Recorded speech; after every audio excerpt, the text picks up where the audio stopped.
As parents, we want the best for our children. Although Cindy and James Farrell's daughter, Nickel, had been born with a life-threatening heart condition, they were doing all they could to give her a normal life in their hometown of Shelbyville, Tennessee. But on the evening of June 12, 1992, they were reminded that life is unpredictable, and we can easily be caught off guard. Nickel was 3 months old when she had her first surgery. There you go. The doctors told us that the best thing to do was let her have her first surgery or she would never make it to her first birthday. Well, I worried about her, but, you know, I knew the doctors could only do what they can do. Cindy's sister-in-law, Jennifer, was visiting that night with 2 young cousins. Nickel walked to the door. Well, wait till I have stuff in the closet. Everything. You can name it. I made it in there. Shoes, mostly. Well, how you find him when you're going to wear him? God, Cindy, something's wrong with Nick. At first, I thought she had fallen, and then she didn't get up. Nickel, Nickel. She turned a purple color, like she was just choking. We knew her heart condition was serious, and we thought she was having a heart attack. Jennifer called 911, and Bedford County EMS was immediately dispatched to the scene. It was very hard for me to sit here and look down and see my baby, you know, not breathing. Come on. While waiting for the ambulance, they called Cindy's mother, Virginia Pierce, and she called her husband, Bob, at his lodge meeting. I told Bob they were taking the baby to the hospital. He says, I'll be right there. That's his joy, is the grandkids.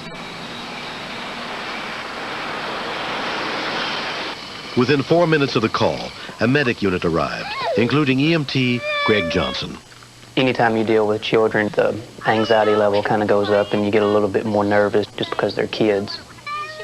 Everybody just kind of looked real scared. Has she ever had seizures before? No, she's... Well, I checked her pulse and her pulse was okay and her breathing was okay. Both her lungs were good and clear because she had had a heart problem. The mom decided that it'd be best for her to go to the hospital and get checked out. The ambulance carrying the little girl took off for Bedford County General Hospital, with family members following behind.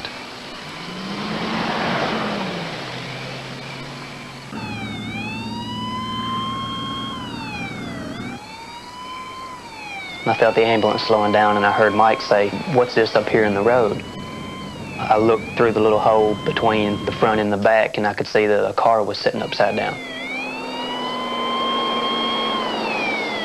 The paramedic in the back says, "Man, we've got to stop and check on this person."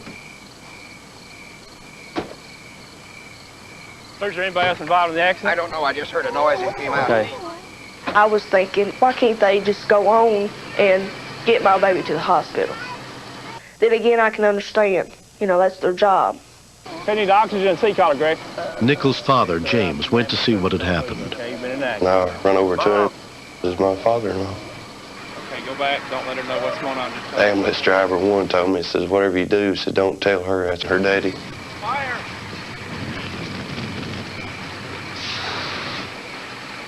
Having some breathing problems. It looks like maybe some chest trauma. Mike said this guy's having a really hard time breathing. Okay, sir. Every time he would take a breath, instead of his chest rising like it normally does, it would kind of sink in. Okay, don't move, sir. Lay still. It was a flail chest, and that's where 3 or more ribs are broken in 2 or more places. The paramedic explained to me that they had a 49-year-old male with severe chest trauma. He says, "Ma'am, we can work on your daughter once we get her to the hospital." And I thought, this is a young baby. This baby hasn't lived long. You know, this man is 49 years old. He's been on this earth 49 years. Just let him be, you know. And, you know, it's bad to think that, but when it come to my kid, I thought it. Technically, you're not supposed to leave a patient. If the child had been any worse or had been unstable at all, I never would have left her. But I felt that this guy needed a lot more help right at that moment. Virginia was waiting at the hospital for her youngest granddaughter to be brought in, and her husband Bob and other family members to join her. What's going on? And I said, "James, what's the matter?" He says, "Go out there and talk to Daddy." That was James's father. What's wrong? And then he told me that it was Bob, and he's bad. While doctors examined Nickel, Bob arrived at the same emergency room. And when they brought him in, to me, he didn't show no life. Oh, Bob, no! I wanted to go in the emergency room to see him. They wouldn't let me see him. Could I get you to give them some information, please? I heard my mama start screaming that it was my daddy. It's Daddy. I couldn't believe it. I didn't know what to think. Knowing that they was talking about this man, and I was saying, let the man die. It's hard to think back on that. My granddaughters, they says, Granny, we want to see Papa. I said, honey, Papa's hurt. And I says, he'll be all right. Honest, Papa'll be fine. He'll come home. I promise, okay? To me, he wasn't gonna come home. That's just the way I was feeling. Bob had suffered 14 broken ribs, a punctured lung, and a bruised heart. A life flight helicopter transferred him to Vanderbilt Hospital in critical condition. He underwent surgery, but over the next couple of days, his condition continued to deteriorate. The doctor said he keeps mumbling about a baby. I think he had in his head that something happened to that baby. The last thing he remembers on his mind was that his little angel was sick. And I finally made it down there Sunday.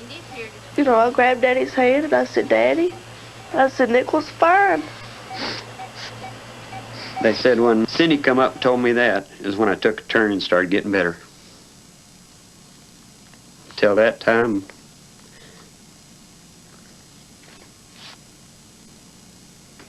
I guess I just didn't care. You don't know? You don't know? 4 months later, Bob Pierce has completely recovered from the accident. Because of continuing heart problems, 2-year-old Nickel underwent another surgery to correct a faulty heart valve. The doctors say it's just buying her some time. They're needing to replace that defective valve, but they can't do that until she's 16, 17 years old. Pretty horse. I think she has a good relationship with her grandfather. I think they're closer than they used to be. Hey, sweetheart. Bob might have grown up a little bit, too. Instead of being a 49-year-old kid, he grew up